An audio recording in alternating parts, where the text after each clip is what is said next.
Vamos adelante. Efesios capítulo 4, verso 1. Solo un versículo en este día. Efesios capítulo 4, verso 1.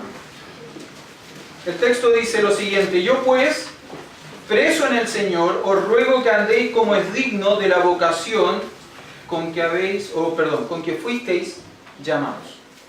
Yo pues, preso en el Señor, os ruego que andéis como es digno de la vocación con que fuisteis llamados. Vamos a orar y comenzamos nuestro estudio esta mañana. Querido Padre, gracias por este tiempo que nos regalas con tu palabra para poder meditar en ella, para poder entender qué es lo que tú quieres de nuestras vidas.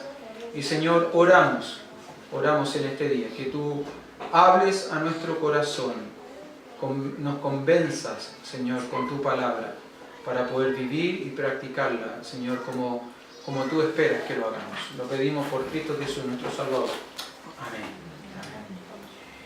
El pastor Warren Wiersbe, en un libro donde él comenta justamente esta carta, la carta del apóstol Pablo a los Efesios, dice algo interesante. Dice que las cartas del apóstol Pablo tienen un hermoso equilibrio entre lo que es la doctrina y el deber. Las cartas del apóstol Pablo tienen un hermoso equilibrio entre lo que es la doctrina y el deber. Y eso es precisamente lo que sucede con esta carta, la carta del apóstol Pablo a la iglesia en Éfeso. Hasta acá nosotros hemos estudiado los 3 primeros capítulos de la carta. Y hemos dicho que esos 3 primeros capítulos tienen una fuerte enseñanza doctrinal dentro de la carta. Pero a partir de este capítulo, y particularmente a partir de este versículo, el apóstol Pablo va a comenzar a enseñar cómo es que nosotros debemos vivir esa doctrina que hemos aprendido en los 3 primeros capítulos, la debemos vivir en nuestra vida diaria, en lo que algunos han llamado lo que es la vida cristiana. Recuerdo que hace años atrás a mí me correspondió enseñar una materia en un instituto bíblico que se llamaba vida espiritual, así se llamaba en el apunte, vida espiritual. Y arbitrariamente yo decidí cambiar el nombre de la materia y la cambié a vida cristiana. Y alguien me podría decir, mire, no es gran diferencia la que usted hizo, no es gran cosa, la verdad que no descubrió la pólvora con el cambio de nombre. Y es cierto. Pero ¿por qué hacer un cambio tan sutil de vida espiritual a vida cristiana? Y es porque tengo la convicción de que como seres humanos somos muy dados a dividir nuestra vida por áreas, a dividir nuestra vida en departamentos. Y a veces esos departamentos no se tocan unos con otros, no se conectan unos con otros. Entonces nuestra vida familiar es nuestra vida familiar y no toca en nada nuestra vida laboral, por ejemplo. Yo no sé cuántos de ustedes, por ejemplo, conocen a los compañeros de trabajo de su esposo. O conocen a las compañeras de trabajo de su esposa. De hecho, no sé cuántos de ustedes saben dónde trabaja su esposo o su esposa. ¿Saben el teléfono de la oficina de su esposo o su esposa? Si hubiese alguna emergencia con su esposo o su esposa, ¿usted sabría dónde dirigirse en el trabajo de ella? A veces tenemos tan desconectadas todas las áreas de nuestra vida que ni siquiera tenemos ese conocimiento, ¿no? No, mi vida estudiantil no tiene nada que ver con mi vida de iglesia. Y a veces es notorio, porque las notas del estudiante no reflejan para nada a Cristo, ¿no? ¿Se acuerda? Solo a Dios la gloria. Y las notas del estudiante no dan la gloria a Dios por ningún lado. No, mi vida de amigos. Mis amigos no tienen nada que ver con los de la iglesia, y es verdad. De hecho, tengo amigos en el mundo, no tengo amigos en la iglesia. A pesar que la Biblia nos enseña que el que se constituye amigo del mundo, se constituye ¿qué cosa? Enemigo de Dios. Ahora, ¿por qué hice esa diferencia tan sutil? Porque a veces hablamos de nuestra vida espiritual, ¿no? Y mi vida espiritual no toca, ni siquiera roza mi vida laboral. En el trabajo soy un demonio. Y en la iglesia, un ángel. Un ángel al cual hay que ponerle piedra en los bolsillos para que no se eleve. En realidad, ¿por qué vida cristiana? Porque la vida cristiana toca todas las áreas de nuestra vida. Cristo, si verdaderamente es nuestro Señor, va a tocar todas las áreas de mi vida. Y no va a dejar que ninguna de aquellas áreas de mi vida no lleve en gloria a su nombre. No me va a permitir hacer malos negocios. No me va a permitir defraudar a nadie con mis negocios. Porque cuando defraudo a alguien con mis negocios, deshonro a Dios. Cuando no tengo una conducta correcta en mi hogar, deshonro a Dios. Cuando no tengo buenas calificaciones como alumno, deshonro a Dios. Cuando tengo malas amistades, deshonro a Dios. Cuando no tengo santidad en mi relación sentimental, deshonro a Dios. Por eso, vida cristiana. Ahora, el apóstol Pablo, a partir del capítulo 4 en adelante de Efesios, va a empezar a hablar justamente de esto, de vida cristiana. Y cómo la vida cristiana afecta a todas las áreas de la vida. La vida del matrimonio, la vida del padre con los hijos, la vida del empleado con el empleador, del empleador con el empleado, la vida eclesiástica, afecta a todas las áreas de la vida. Pero para poder hacer eso, ¿qué es lo que necesitó hacer primero el apóstol Pablo? Sentar la base doctrinal. La base de pensamiento. Y alguien me podría decir, mire pastor, la doctrina no es tan importante, pues la doctrina tiende a dividir. Entonces, no hablemos de doctrina mejor. Mire, ¿qué le parece si me deja vivir mi vida cristiana indistintamente cuál sea mi doctrina? Eso es imposible. Alguien dijo que la vida cristiana no es una vida ignorante, sino una vida de práctica consciente de doctrina y principios bíblicos, que están establecidos en la palabra de Dios. Usted no puede vivir su vida cristiana ajeno a la doctrina. En una ocasión escuché decir a alguien lo siguiente: en los púlpitos se habla mucho de Biblia, poco de vida cristiana. Bueno, la vida cristiana no se puede hablar si no se habla a partir de la Biblia. Usted necesita escuchar la Biblia si quiere aprender cómo vivir la vida cristiana. El apóstol Pablo lo que hizo hasta acá, hasta el capítulo 3, fue hablar justamente de eso, doctrina. Sentó las bases sobre la cual ahora vamos a conducir nuestra vida práctica cristiana. Fíjese cómo en los primeros 3 capítulos, ¿se acuerdan que yo les di una tarea, cuando empezamos a estudiar Efesios, les di una pequeña tarea para la casa? ¿Se acuerda cuál era esa tarea o no? Si no se acuerda, ¿por qué no la hizo? Aparte de leer Efesios. Era más práctica la tarea que leer Efesios. ¿No se acuerda? Yo le pedí que usted marcara algo. ¿Qué tenía que marcar? ¿Qué cosa? ¿No se acuerda? No. Tenía que marcar en Él, en Cristo, en Jesucristo, en el Señor. Mire, vaya conmigo. El apóstol Pablo hasta acá nos ha enseñado en los 3 primeros capítulos de Efesios lo que somos en la persona de Jesucristo. En los 3 primeros capítulos nos ha enseñado lo que somos en la persona de Jesucristo. Primero nos dijo en el capítulo 1, verso 3, que nosotros habíamos sido bendecidos con toda bendición espiritual en los lugares celestiales en la persona de Cristo Jesús. Y a partir del versículo 4 nos empezó a decir cuáles eran esas bendiciones espirituales. Y se dividieron en el Padre, el Hijo y el Espíritu. Por ejemplo, verso 4 del capítulo 1, nos escogió en Él. Fuimos escogidos, elegidos en la persona de Cristo. Fuimos adoptados, hijos suyos. Fuimos hechos aceptos en el amado. En Él, en Jesucristo, tenemos redención. Verso 7. En el verso 10, en Cristo reunió todas las cosas. En el verso 11, en Cristo, en Él, asimismo, tuvimos herencia. Verso 12, para que seamos para alabanza de su gloria, nosotros los que primeramente esperamos ¿en quién? En Cristo.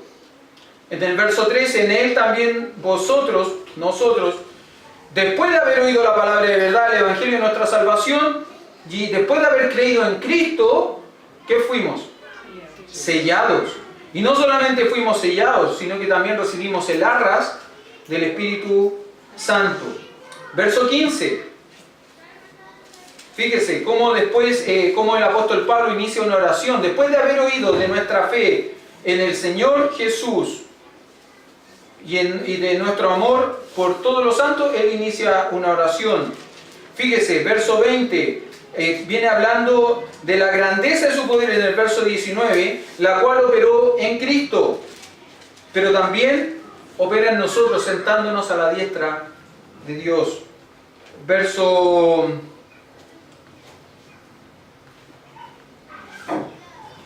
capítulo 2, verso 9, verso 10, fuimos hechos hechura suya, creados en la persona de Cristo Jesús. Verso 7, un poquito más adelante, en los siglos venideros se van a mostrar las riquezas abundantes de su gloria con nosotros, en la persona de Cristo Jesús. Verso 13 del capítulo 2, ahora en Cristo, nosotros que en otro tiempo estábamos lejos, fuimos hechos cercanos. Verso 15, se abolieron las enemistades, todo aquello que nos separaba, ¿no es cierto? Y fuimos creados en Cristo, de los dos pueblos que estaban lejos, separados y eran enemigos, fuimos hechos uno solo. Verso 21, en quien todo el edificio, en Jesucristo todo el edificio bien coordinado va creciendo, y el edificio ahí sabemos que es la iglesia. ¿Para qué? Para que seamos hechos un templo santo en el Señor. Verso 22, en quien vosotros también sois juntamente edificados para morada de Dios en el Espíritu. Verso 6 del capítulo 3, los gentiles, nosotros hoy día somos coherederos y miembros del cuerpo y copartícipes de las promesas, ¿en quién? En Cristo Jesús. Los que antes estábamos lejos, ajenos a la ciudadanía, sin Dios en el mundo, sin promesa, hoy día tenemos todo esto. ¿En quién? En la persona de Cristo Jesús. Verso 11, conforme al propósito eterno que hizo en Cristo Jesús nuestro Señor. Verso 12, en quien tenemos seguridad y acceso con confianza. Hoy día podemos presentarnos ante el trono de la gracia, como dice el escritor de Hebreos, confiados. ¿Por qué? ¿Por quién? Por Jesucristo. Él es nuestro mediador, ¿no? Porque existe solo un mediador entre Dios y los hombres, y ese mediador es Jesucristo. ¿Se da cuenta todo lo que usted es y todo lo que usted tiene en la persona de Jesucristo? Perdón, hermano, ¿están? Sí, están. ¿O están confiados en que se está grabando y lo van a poder ver después? ¿No? Ya. ¿Usted se da cuenta todo lo que es usted en la persona de Cristo? ¿Todo lo que usted tiene en la persona de Jesucristo? ¿Sí? Eso es doctrina. Y esa doctrina lo que debiera hacer en usted es darle confianza, darle seguridad. Debiera afirmar su corazón, debiera afirmar sus pensamientos. Eso es lo que debiera hacer la doctrina. ¿Para qué? Para que con esa seguridad, con esa confianza, usted pueda vivir hoy día entonces su vida en la persona de Jesucristo con libertad. No con libertinaje, con libertad. Y el apóstol Pablo, en el capítulo 4, verso 1, lo que hace es sentar una bisagra. ¿Sabe lo que es una bisagra? ¿Sí? Una bisagra es aquello que une dos cosas. En este caso, una puerta con un muro. ¿Para qué? Para que la puerta pueda abrirse, pueda moverse con libertad sin caerse, ¿no? Junta estas dos cosas. Bueno, el capítulo 4, verso 1, es esa bisagra que une, que junta la doctrina con la práctica. La doctrina con el deber. Y eso es lo que necesitamos entender hoy día. Ahora, el apóstol Pablo, para poder hacer esto, lo hace a partir de un ruego. Fíjese, yo pues, preso en el Señor, os ruego. ¿Qué es rogar? suplicar. ¿Pablo tenía la autoridad de mandar? ¿Sí o no? Sí, porque era un apóstol del Señor, a quien le había sido revelado y quien estaba siendo guiado, inspirado por el Espíritu Santo de Dios para revelar las verdades bíblicas. No olvide que el apóstol Pablo es el escritor más prolífico del Nuevo Testamento, es quien tiene la mayor cantidad de cartas escritas en el Nuevo Testamento, y no solo la mayor cantidad de cartas escritas, sino las cartas con el mayor contenido doctrinal escrito. ¿Pablo tenía la autoridad de mandar? Sí. Pero es interesante, porque inspirado y guiado por el Espíritu Santo, en vez de mandar, ruega, pide. ¿Sabe que es interesante? Porque cuando uno busca la palabra original de ruego, la palabra original, y usted sabe, yo no sé griego, pero necesito citarla solo para hacerle notar algo. La palabra original para ruego es parakaleo. ¿Y qué es el parakaleo? Es la acción del paracleto. Y lo dejé donde mismo. ¿Quién es el paracleto? El Espíritu Santo. Cuando el Señor Jesús en Juan capítulo 14 dice que rogaré al Padre para que os envíe otro consolador, la palabra consolador ahí es paracleto. Y está hablando del Espíritu Santo. Entonces cuando Pablo dice os ruego, os parakaleo, ¿qué es lo que está haciendo? Exactamente lo mismo que haría el paracleto, el Espíritu Santo.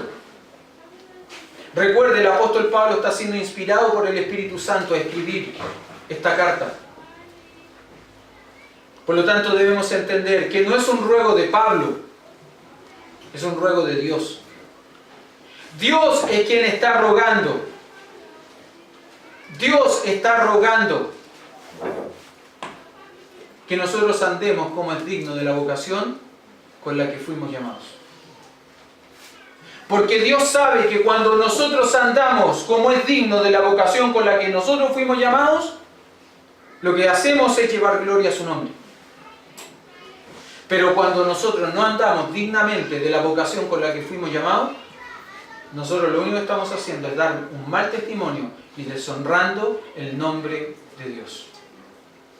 Yo no sé si usted recuerda, pero a mí me llama poderosamente la atención en Génesis cuando José es tentado por la esposa de Potifar.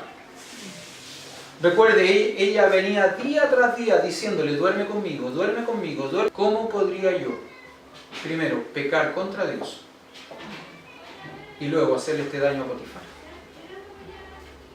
Porque el creyente verdadero entiende una cosa, que cuando peca, si bien su pecado puede afectar a otra persona, contra la primera persona que peca, a la primera persona que deshonra, es a Dios. Si nosotros fuésemos más conscientes de eso, probablemente pecaríamos menos. Si nosotros fuésemos más conscientes de que Dios está en todo momento, en todo lugar, mirándonos, observándonos, si nosotros fuésemos conscientes, si fuésemos temerosos de Dios, que es tener plena conciencia de la presencia de Dios en nuestra vida, siempre, en todo momento y en todo lugar, nosotros pecaríamos menos. Pero somos muchas veces inconscientes porque el pecado ha cauterizado nuestra conciencia. El apóstol Pablo, guiado, inspirado por el Espíritu Santo, ruega, no manda. Y debemos entender que este ruego no es un ruego de Él, es un ruego de Dios. Dios nos pide que andemos como es digno de la vocación con la que fuimos llamados. Déjeme hacerle una pregunta ahora. ¿Qué es andar como es digno? Porque la frase se ve linda, ¿no? Gracias, Mari. La frase se ve linda. Pero ¿qué es andar como es digno? Bueno, primero andar. ¿Qué es andar? Andar básicamente es la acción de caminar. Y la acción de caminar es una acción ¿Consciente o inconsciente? ¿Consciente? Yo diría que es inconsciente. Usted no piensa, voy a dar un paso y ahora voy a dar otro. ¿Cuánto? ¿Hasta dónde me puedo acercar? Y ahora voy a dar otro. No, usted camina nomás. ¿Sí o no? En ese sentido es inconsciente. Pero en el otro sentido es un andar consciente, donde uno pone atención al lugar donde anda. No solo es consciente, también es continuo. ¿Por qué es continuo? Porque usted no da un paso, dos pasos, un paso. No, usted da pasos. ¿Cierto? Entonces en ese sentido es continuo. Y el andar también debiese ser, el andar en la vida cristiana debe ser un andar con confesión. ¿Sabe por qué? Porque es inevitable para nosotros los creyentes en algún punto de nuestra vida no pecar. ¿Y qué necesitamos hacer cuando pecamos? Confesar. Hoy día hablábamos con los pescadores y decíamos lo siguiente: la confesión tiene que ser rápida. No debemos dejar pasar tiempo. ¿Cuál es el peligro de dejar pasar tiempo? Llegar a un punto en el cual ya no confesemos. ¿Se acuerda? Decíamos hace un par de semanas atrás que en construcción una pequeña desviación de milímetros proyectada en el tiempo se puede transformar en centímetros, metros y hasta kilómetros. Si yo no confieso oportunamente mi pecado, después me va a costar, porque voy a estar muy lejos del Señor. Porque el pecado, ¿qué es lo que hace con nosotros? Corta nuestra relación, nuestra comunión con el Señor. Entonces andar es caminar, es avanzar. La madurez en la vida cristiana se da a partir del andar, del caminar. Yo no sé si usted recuerda cuando sus hijos empezaron a caminar. ¿Lo recuerda? Yo recuerdo muy bien cuando David empezó a caminar. Nosotros le habíamos estado enseñando a caminar, lo andábamos trayendo a la mano, pero él no se soltaba, miedoso, no quería soltarse. Me acuerdo que un día nos juntamos con Sandra, vinimos a nuestra casa del trabajo en la tarde, pero David no estaba en nuestra casa, sino que estaba en la casa de unas tías.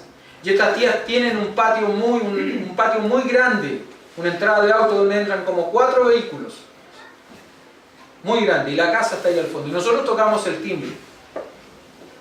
Y yo no sé si esto fue premeditado o no, pero el asunto es que de pronto salió David caminando a buscarnos, solo. Y detrás venía una de las tías o la prima que lo estaba cuidando. Y David venía caminando, como caminan los niños chicos, ¿no? Que todavía no saben caminar y ya quieren correr. Y nosotros emocionados con Sandra, ¿no? Ella lloraba. Usted sabe cómo son las mujeres lloronas. Yo no hay estoico como buen macho. No, llorando los dos. Emocionados.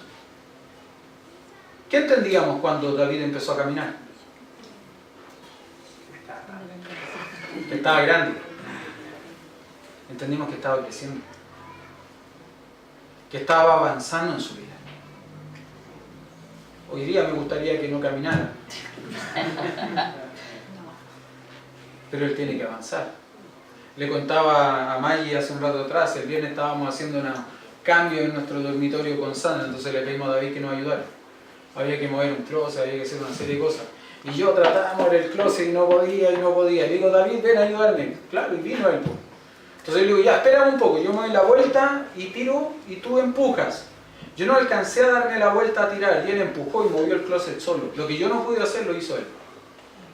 Tremenda fuerza. De ahí que me da miedo retarlo. ¿Qué entiendo con eso? Que mi hijo ha crecido.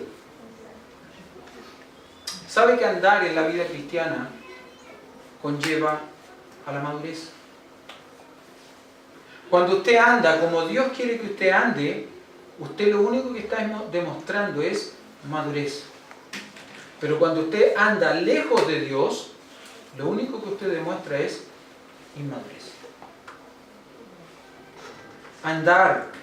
Andar significa eso. Madurez. Fíjese, es interesante. Pablo ya lo dijo un poco antes, un par de capítulos antes, en Efesios capítulo 2, verso 10, que nosotros somos hechura de Dios, creados en Cristo Jesús para buenas obras, las cuales Dios preparó de antemano, ¿para qué? Para que nosotros anduviésemos en ellas. Cuando nosotros andamos en el camino que Dios ha preparado para nosotros, lo único que estamos haciendo es llevar honra, gloria a su nombre y mostrando madurez, porque estamos creciendo en nuestra vida como creyentes. Andar significa eso, ¿no? Ahora, quiero decirle algo, andar no está exento de dificultades, no está exento de obstáculos, de problemas. El autor de los Hebreos, en Hebreos capítulo 12, verso 1, dice que nosotros necesitamos correr con paciencia la carrera que tenemos por delante, puestos los ojos en Jesús. Pero antes dice que debemos despojarnos de todo peso y del pecado que nos asedia. ¿Sabe cuál es la idea de pecado que nos asedia ahí? Obstáculos que se interponen para que no avancemos en este andar. Obstáculos que se van colocando ahí para ponernos un obstáculo justamente para que caigamos. El avanzar, la vida cristiana no está exenta de dificultades. De hecho, Pablo lo plantea de forma muy sutil. ¿Se acuerda cómo inicia el versículo? Yo pues, preso en el Señor.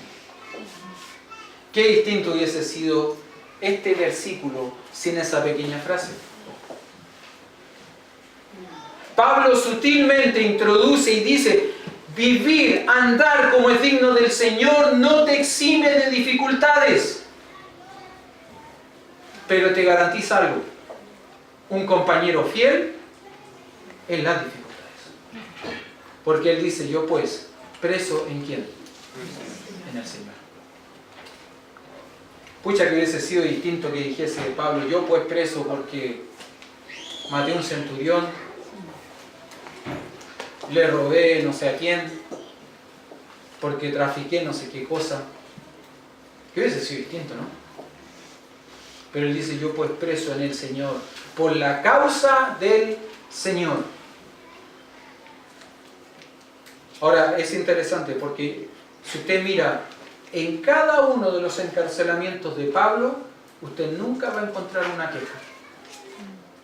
¿Por qué estoy viviendo esto? ¿Por qué estoy sufriendo esto? Señor, ¿por qué si estoy proclamando tu nombre estoy aquí preso en este cepo? No aguanto más el dolor de columna. Usted sabe cómo eran los cepos, ¿no? En los cepos le juntaban los pies a las manos y a la cabeza. Quedaba completamente encorvado. No aguanto más el dolor. Lejos de eso, dice en Hechos, en Filipos, ellos en vez de reclamar, ¿qué es lo que hacían? Alababan al Señor. Alababan al Señor. Andar en la vida cristiana no está exenta de dificultades, pero sí tiene una garantía: que en medio de esas dificultades tienes un buen compañero de ruta, un buen compañero de viaje.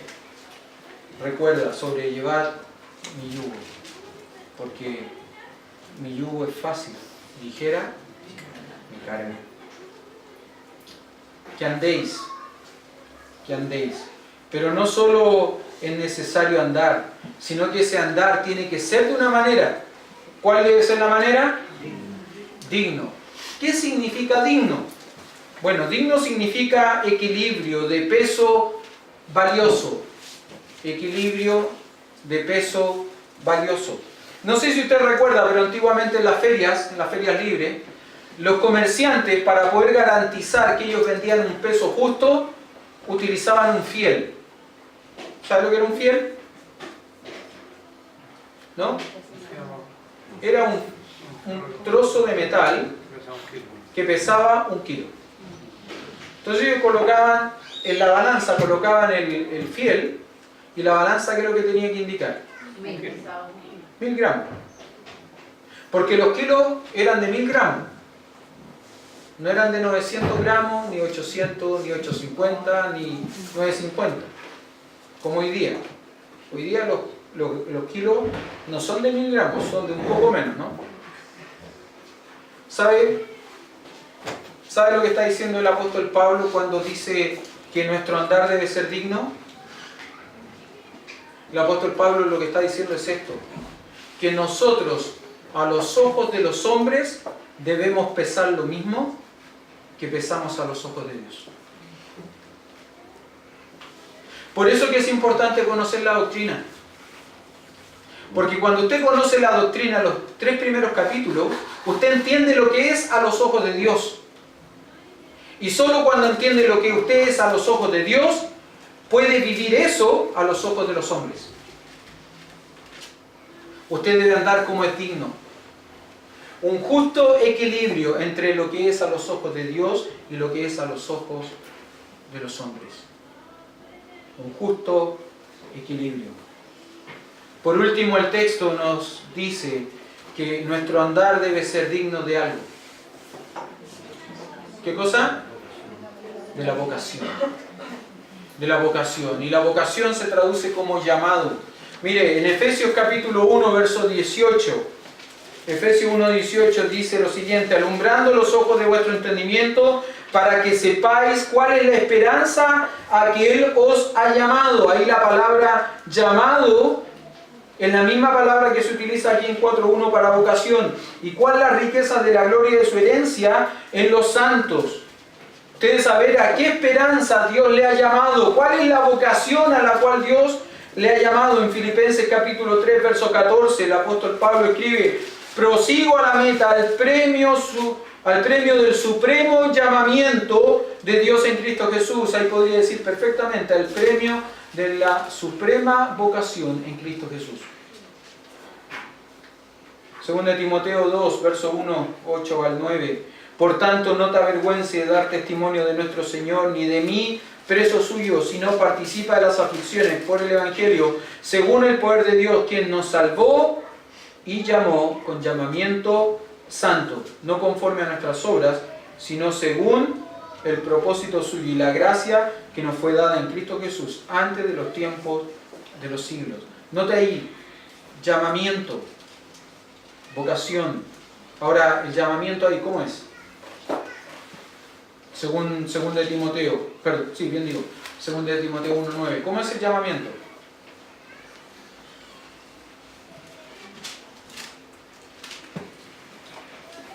En el texto está. ¿Cómo es el llamamiento? Santo.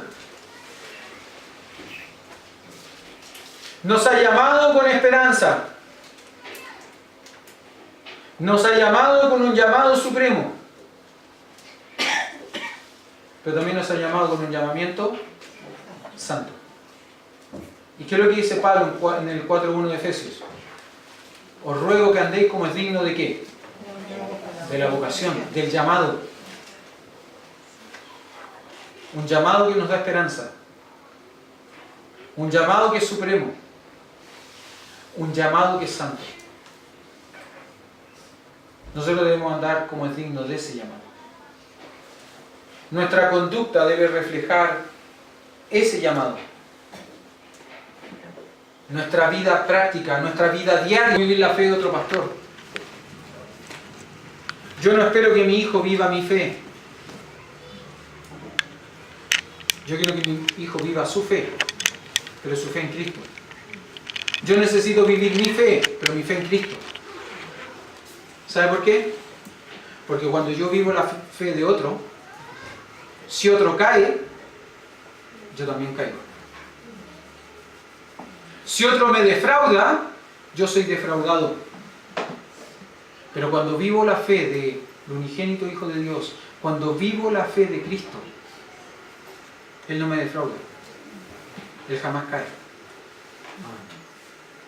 Hemos comenzado a estudiar acerca de la vida cristiana. Hemos comenzado hoy día y vamos a terminar ahí Efesios capítulo 6 al final. Y vamos a descubrir, entender cómo es que la vida cristiana afecta a todas, absolutamente todas, las áreas de nuestra vida. Le animo, venga. Yo les había pedido algo ayer, yo no sé si lo hicieron. Yo les había pedido que leyesen al menos 2 veces los 3 primeros capítulos de Efesios. Yo no sé si lo hicieron. ¿Sabe cuál era el propósito de leer los 3 primeros capítulos? Tener una base, esa base doctrinal fresca, para saber cómo es que debemos de conducir nuestra vida en adelante. Vamos a orar, y después de orar terminamos, ¿sí? Hermano Miguel, nos dirige en oración, por favor. Amante Dios y Padre Santo Celestial, le agradecemos igualmente, Señor, por invitar a su casa de oración, a darle